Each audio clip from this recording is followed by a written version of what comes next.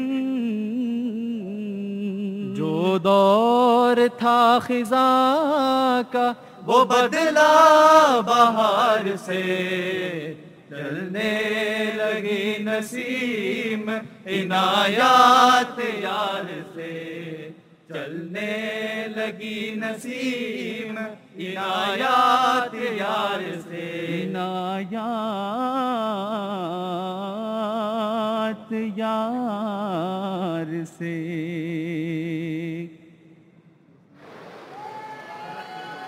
صل على نبينا، صل على محمد، صل على شفيعنا، صل على محمد، بلغ العلا بكماله، كشف الدجى بجماله، بلغ العلا بكماله، كشف الدجى بجماله، حسنت جميع خصاله، صلوا عليه وآله، صلوا عليه وآله، صلوا عليه وآله. قال الحق الهادي النور إني معك يا مسرور، قال الحق الهادي النور إني معك يا مسرور، قال الحق الهادي النور إني معك يا مسرور، قال الحق الهادي النور إني معك يا مسرور، قال الحق الهادي النور إني معك يا مسرور، إني معك يا مسرور. وكر الله تنور علينا برد بسلس رسولي محمدي، الله اذكر بجنبري رسولي محمدي، الله اذكر بجنبري، تو من صفاكنا درم ترو الله، امام النسار اسلم سا مسلمانيا، امام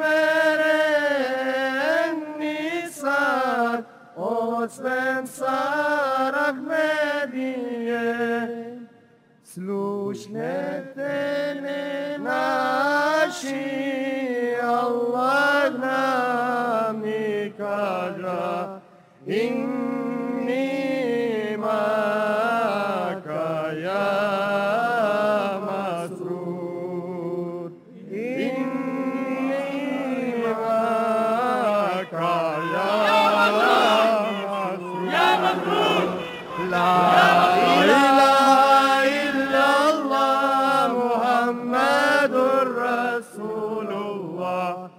إني معك يا مسرور، إني معك يا مسرور، إني معك يا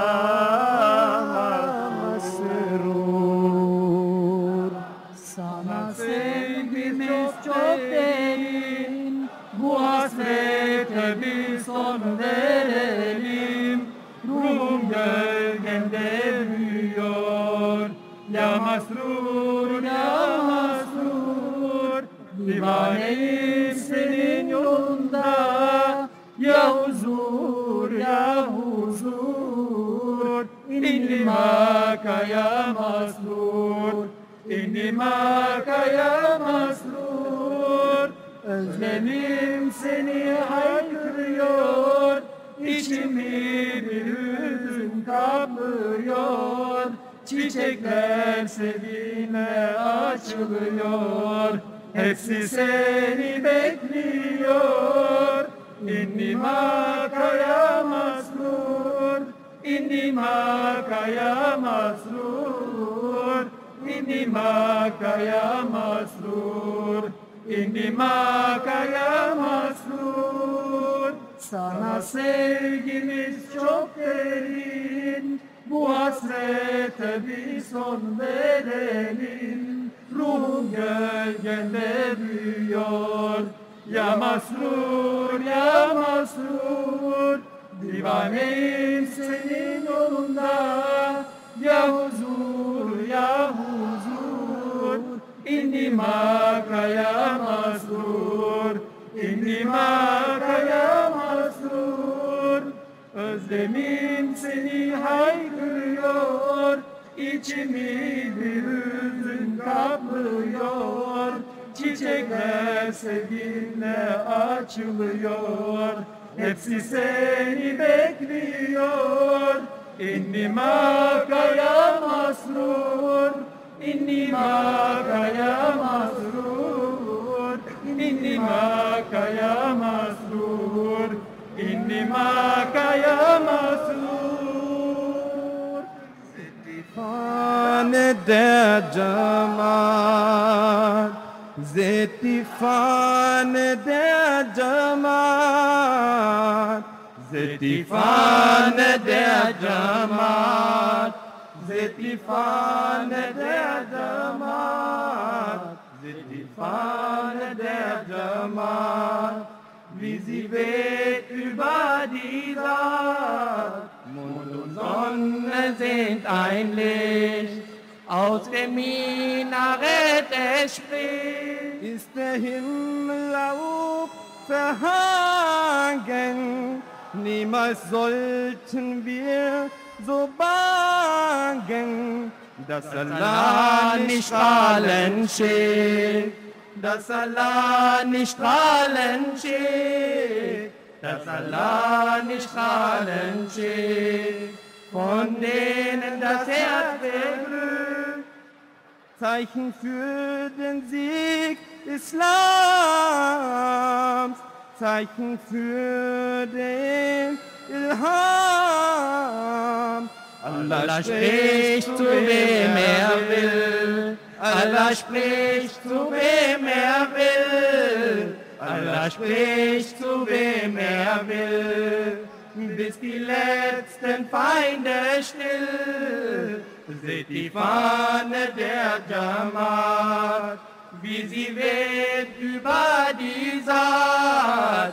Mond und Sonne sind ein Licht, aus dem Minarett es spricht. Seht die Fahne der Jamaat, wie sie weht über die Saat. Mond und Sonne sind ein Licht, aus dem Minarett es spricht.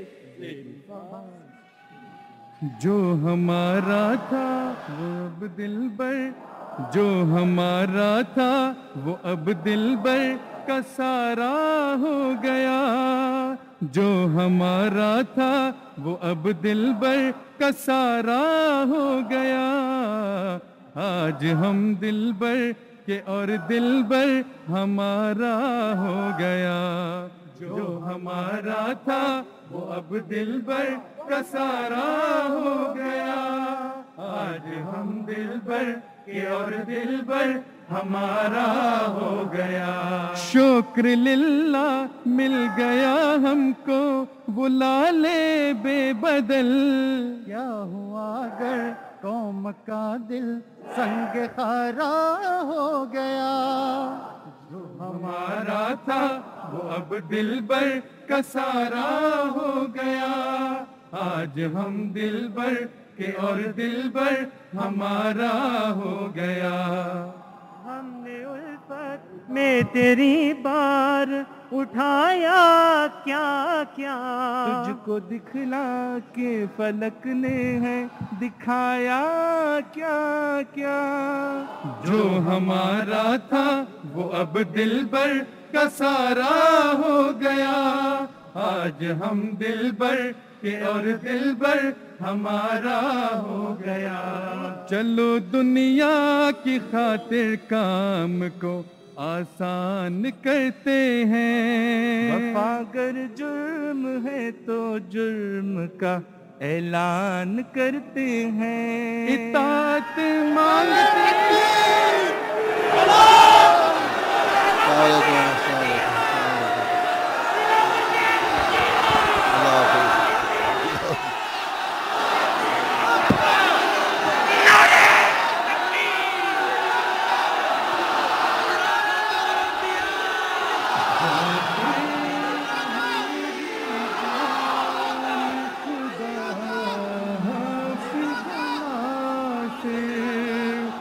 جاتے ہو میری جان خدا حافظ و ناصر.